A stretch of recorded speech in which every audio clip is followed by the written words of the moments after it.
Hello বন্ধুরা, welcome back to my another mini blog. ওই যে দূরে রামধনু উঠেছে যেটা দেখলাম, আর আজ ভিডিওটা এখান থেকেই শুরু করছি।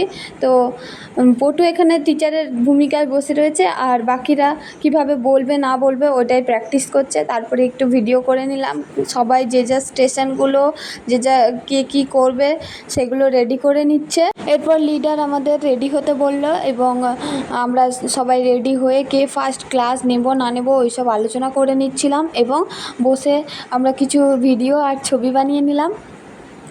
যেহেতু স্যার এখনও এসে পৌঁছাননি, স্যার আসলেই আমাদের 5টা নাগাদ এই লেসন নেওয়াটা শুরু হয়েছিল। তো ফাইনালি রেডি হয়ে একটু ফটো সেশন করে নিলাম আমরা 3জনে মিলে। তারপরে আমরা ক্লাস নিতে চলে যাই, এবং সেটা শেষ হয় 6:45 নাগাদ। তারপরে আবার রিভিউ সেশন ছিল, যেটা শেষ করতে প্রায় 7টা বেজে গিয়েছিল। তারপরে ইকুইপমেন্টগুলো যা যা বেরিয়েছিল ওগুলো আবার রেখে দিয়ে তো আমরা আবার যে যার রুমে ফিরে গেলাম। এখানে টাইমটা দেখে নিলাম কটা বাজে। তো আজ ভিডিওটা এই পর্যন্তই। কেমন লাগলো অবশ্যই জানাবেন। Thank you, bye, thanks for watching.